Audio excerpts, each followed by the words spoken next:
Hello, welcome to Finger Thinking. Today we're going to have a look at some Amazon Basics notepads. Now, if you're like me, you love writing by hand, you love fountain pens, you love nice paper, but you hate paying for nice paper. I write so many notes. I can go through pads of this stuff a month. I can go through half a dozen notebooks a month. And if I was to pay for Rhodia or Clairefontaine every time, I just wouldn't be able to afford it. So I like to try the cheaper stuff. You would be very, very surprised where you can come across some substantially less expensive but perfectly satisfactory paper for just your everyday writing and notes. So today we're looking at the Amazon Basics notepaper. I've chosen the Amazon Basics notepaper because it's ubiquitous, it should be available just about anywhere that you live, and it's cheap. It's really cheap. Now, cheap normally means you get what you pay for, and as we see in this review, that's true for one of these pads of paper. But the other one is an absolute gem. So let's get into it. So when you order the Amazon Basics notepaper, they come in packs of 12. Now, this isn't just they pick 12 off the shelf. They are actually pre-packaged and come from the manufacturer, plastic wrapped in 12 and in their own carton. So with the small notepad,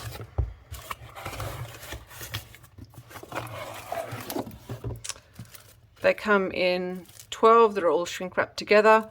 I've taken one out, as you could see earlier, but I keep the rest of them in the box for now, just so the edges don't get damaged.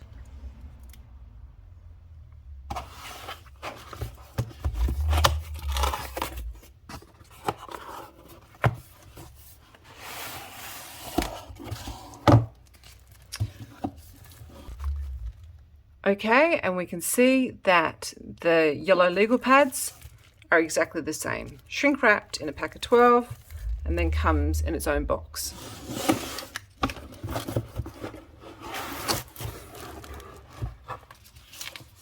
So in Australia, our paper follows the ISO standards for paper sizes. So we don't have letter size and legal size.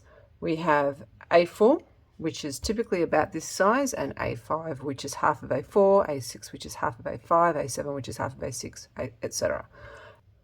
This Amazon Basics paper, certainly for the yellow legal pad, it's slightly strange sizing, to be honest. So it's not American letter size and it's not A4 size.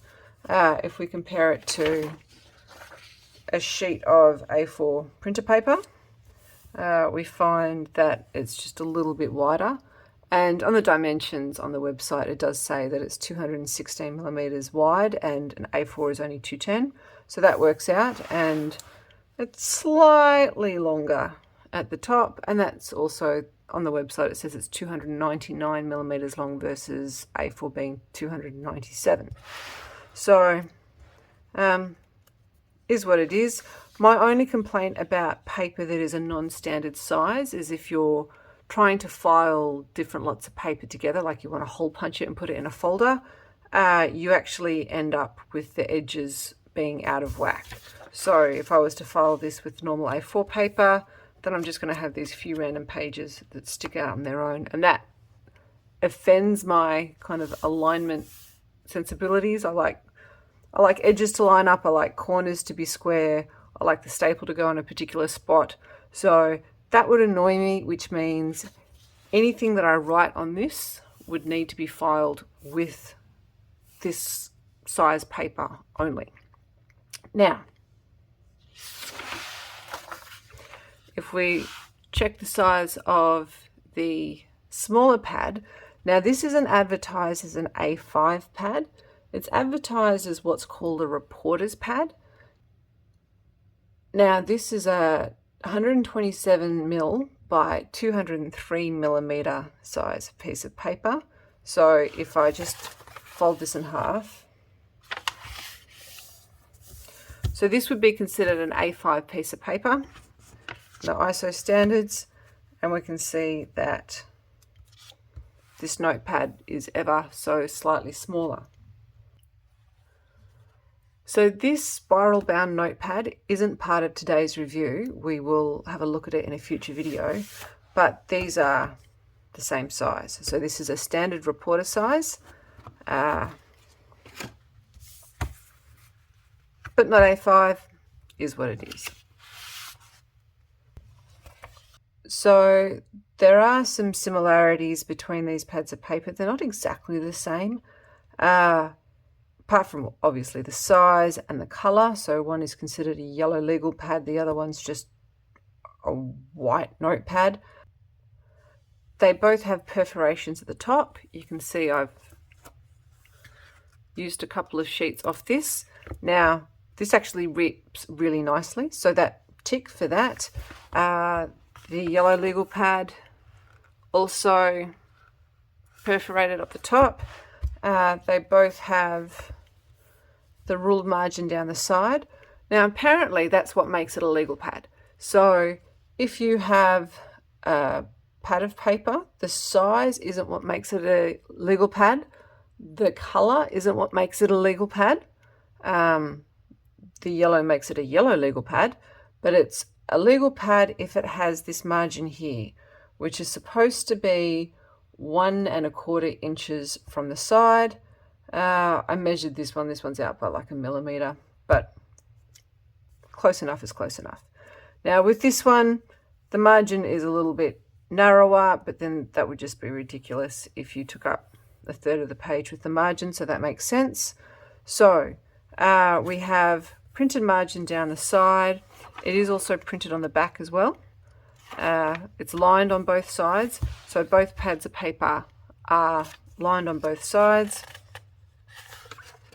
We see it's got the margin on the back, but of course if you turn it over to right on the back, the margin's on the wrong side.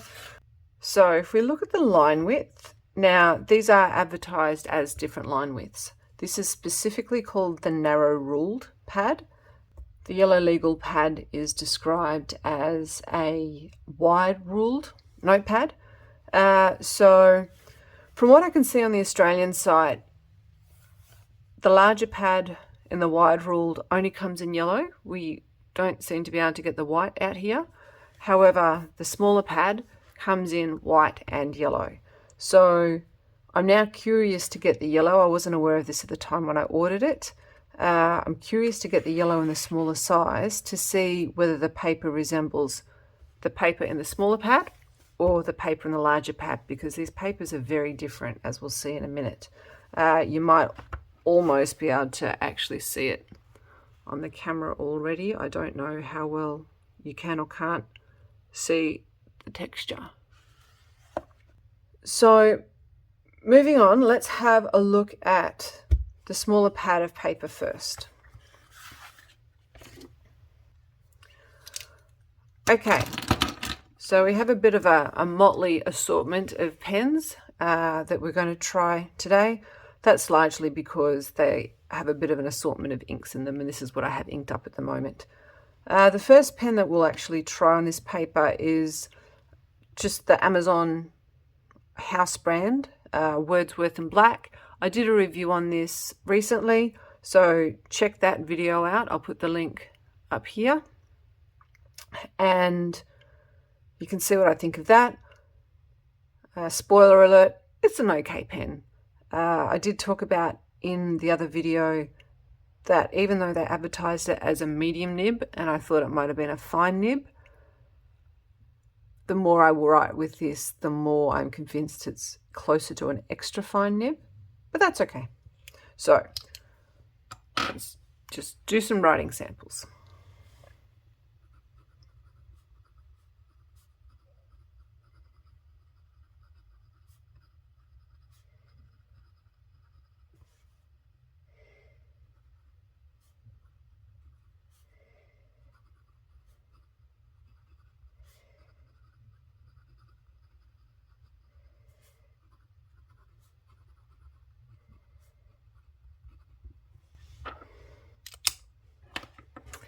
Okay, so straight out of the bat, we can see that this writes nicely. We actually discovered that in my review of this fountain pen, which was the first time I'd ever used this paper. So there is no feathering. It's written very smoothly. This might not be a fair comparison because I am using the Amazon brand pen with the Amazon brand ink. So let's try another one. Next off, we'll try Faber-Castell. I think this is just called a grip pen. Yeah, there we go, grip 2010. So made in Slovenia. Okay, this pen isn't fancy, but I really like how the nib writes. So this is a true medium, so it's got a much broader stroke than the Wordsworth in black.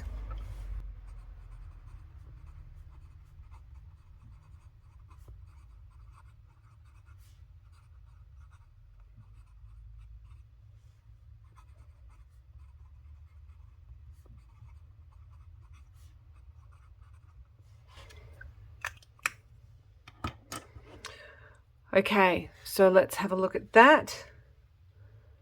So we can see that that also, even though it's a much wetter stroke, it's pretty good. There's tiny, tiny little bits of bleed in there, and that's from some fiber in the paper, which isn't a surprise because it's not expensive paper. So now this one's the test. So this is a Conklin Durograph, and this is an XF nib, and I have some Monteverde ink in it. And this Monteverde ink bleeds on anything. So let's see how this goes.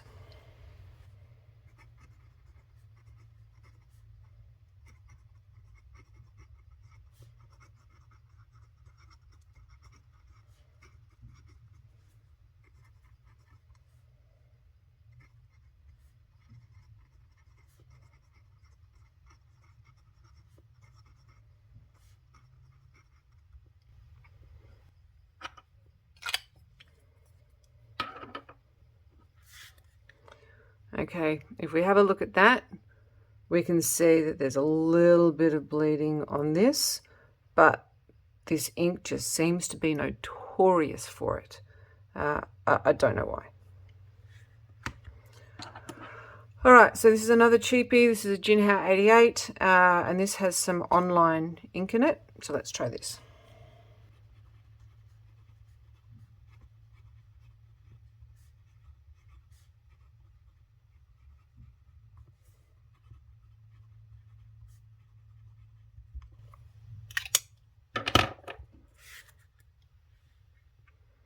It's looking pretty good. They're all writing smoothly, so that's a good sign as well. Okay, we'll go with the Lamy Alstar. Everyone has one of these, so this is a pretty good pen to test.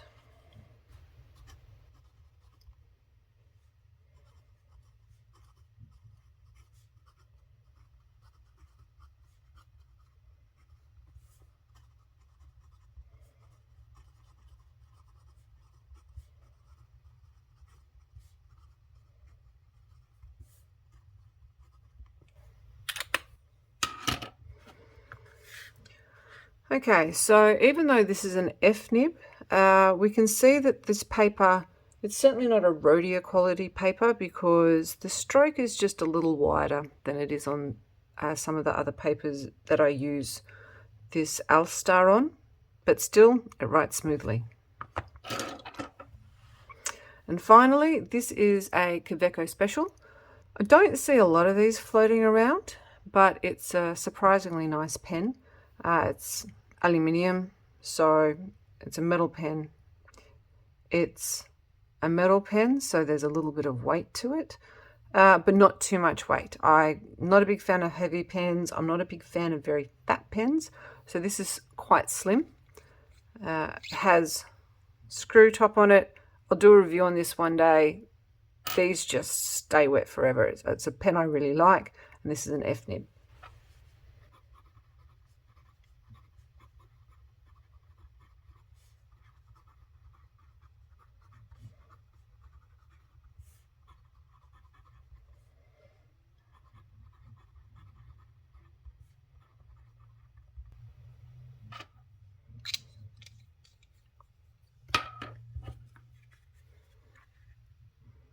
Okay, so there's not really very much bleeding from the Kaweco. It writes really smoothly. It's quite a fine nib, so there is a little bit of feedback from that nib on different papers. So far, look, I think this Amazon Basics narrow-ruled reporter size notepad, I think this is a winner. So, okay, so we have our yellow legal pad. We are going to use the same pens, do the same test, and see how we go.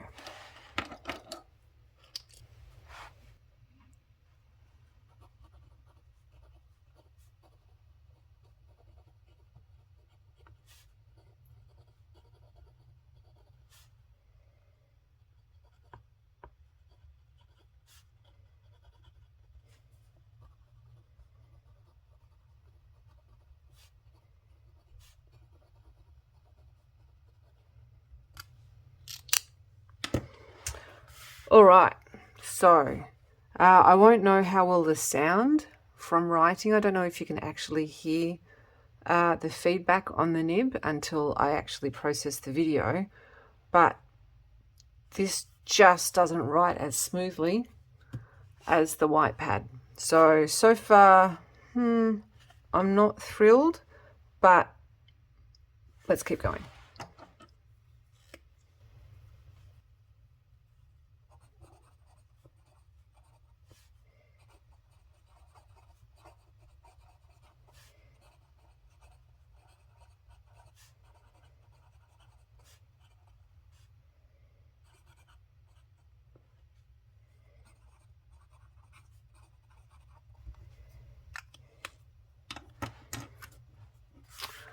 Okay, so the Faber-Castell, that was actually a much nicer writing experience, which is to be expected. One, just because this writes really nicely, and two, it is a much wetter nib. So on this paper, the extra ink flow seems to be a good thing.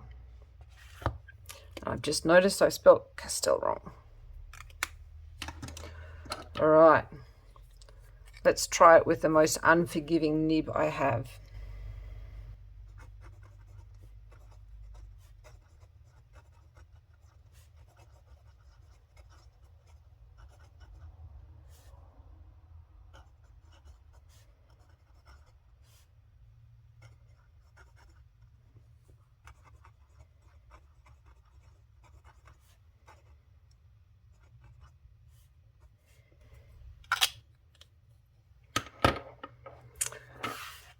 Yeah, so I wasn't the biggest kind of fan of that. However, that doesn't actually seem to have bled as much as it did on the smaller white pad, which is a little interesting because so far this has definitely been nicer to write on. All right, let's keep going.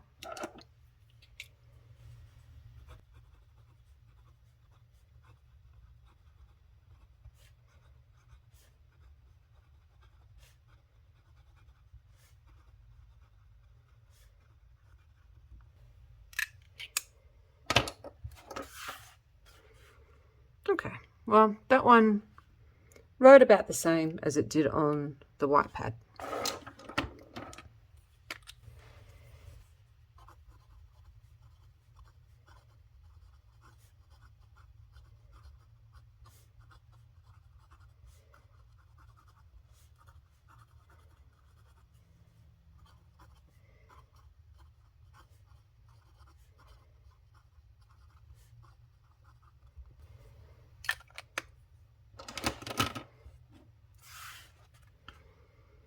Okay, that wrote quite smoothly. We can see that it's not too blurry.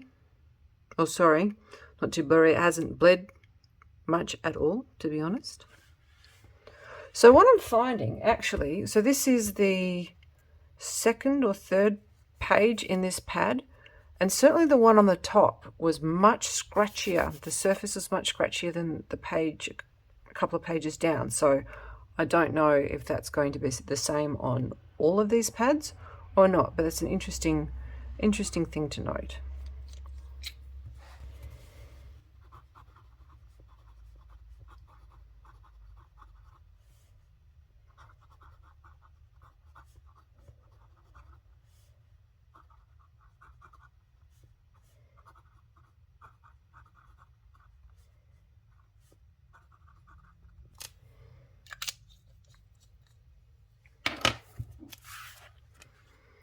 Okay, so look, all the pens wrote okay. If you are a lover of fine and extra fine nibs, which is certainly my preference, this one just gives a little bit more feedback than the white pad of paper. If you like that, great. My concern would be, though, that too much writing on this with a scratchy nib would end up perhaps clogging the nib. So, but I haven't done pages and pages of writing on this yet. I've only just taken them out of the box. So, yeah, I will come back to it in the future if I find that this is problematic. Okay, so one of the things we should do is have a look at the back and see what the ghosting is like.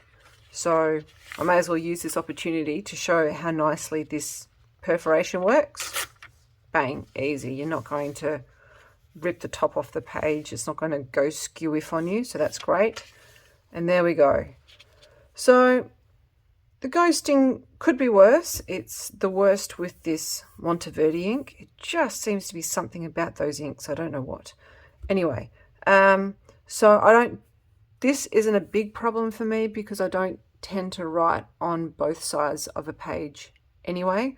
For the most part, in my normal life, if I'm at work or something, I have a notebook and I'll be writing on this page. I'll do all my notes on this side, and then I have the left side free for thinking. So I might do a couple of sketches, or if I come back later and I'm reviewing my notes, I'll write on this page. But most of the time, if the back of the page can't be written on, I don't really care. And certainly with a rip-off page notepad, I don't think you'd be worried about writing on the back of the page. Anyway, it might be different, so it's good that you know. So if we have a look at the legal pad,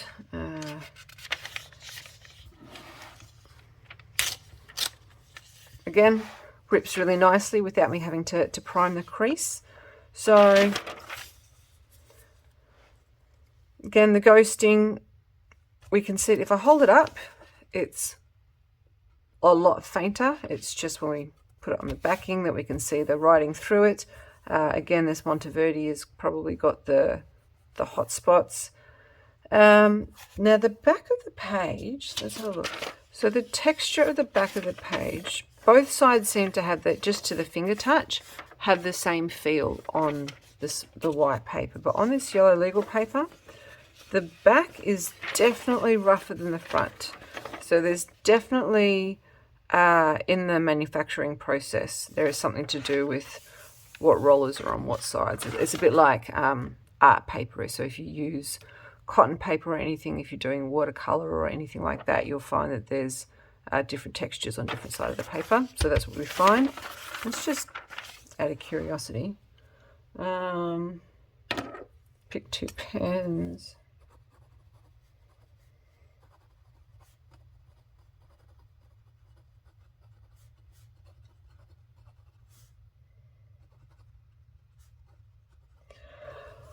I would call writing with that pretty unfun. I didn't enjoy writing with that. Let's try it with the wettest one.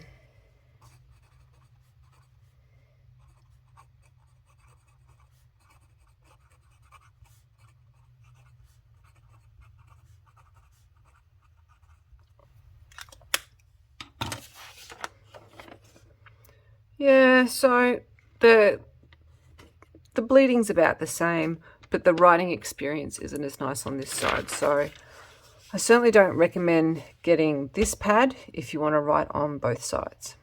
Anyway. Okay, so what are the stats about these notepads? They're both 50 sheets. So I have counted them. There are actually 50 sheets per pad. So 100 pages if you want to count it that way, but I don't write on the back, so I don't care about pages, I care about sheets. Now, this smaller pad also comes in yellow according to the Amazon listing. I didn't realize that until I was checking the listing again for this video. And so I will actually buy the yellow one when it comes on sale. I do not pay retail for anything. Not only do I like cheaper versions of nice things, I also like those cheaper versions to be on sale. So these are normally $15.90 for a pack of 12. I paid $10.90 for a 12 pack in the Amazon Prime week recently, and that works out to 91 cents a pad. So you can't really complain about that. As for the A4 legal pads, these are normally $19.90 for 12. And I got these on sale, so I got them for the $14.90, so 25% off. So I think that works out to be about $1.25 notepad. So those prices are definitely cheaper than what you will get for the equivalent sort of item at Officeworks, which is Australia's Office Depot or Staples. We only have one big stationery chain over here. Are they value for money? Is it worth you buying them if you are a fountain pen enthusiast? Now, for the little one, definitely, absolutely. I suspect these are probably on sale a lot. They haven't been available in Australia for a long time. The Amazon Basics range has been available in America for a couple of years, I think, and it's only just starting to come to Australia. So I suspect that there's a pretty regular discount cycle on these. So I would be waiting for them to be on sale, but 12 for $11, definitely worth it if you use this size piece of paper. With the yellow legal pad, do I think that's worth the buy? Probably not. I don't think I'll be repurchasing these, that's for sure. Now, if you are someone who has to write on yellow paper, then they might be a good option, certainly for countries where yellow legal pads are not a thing. So yellow legal pads are a big thing in America. In Australia, no one uses them. They're not a thing we just use white notepads. We don't call them legal pads. We're all aware of legal pads because they're just mentioned in American books and movies and TV shows. So-and-so grabs a yellow legal pad and makes some notes. It's funny that they're never described as a legal pad. It's always described as a yellow legal pad. Anyway, so if you have to write on a yellow legal pad, in Australia, your options aren't huge. I know you can get a yellow one at Big W. There's like a packet of 4 color ones, but it's from Big W. The quality is going to be rubbish. Officeworks does do its own version of this. I have one in a box somewhere, but they weren't great. I wasn't thrilled. So I will just be leaving the yellow paper alone. It also really annoys me that it's just a little bit wider than A4.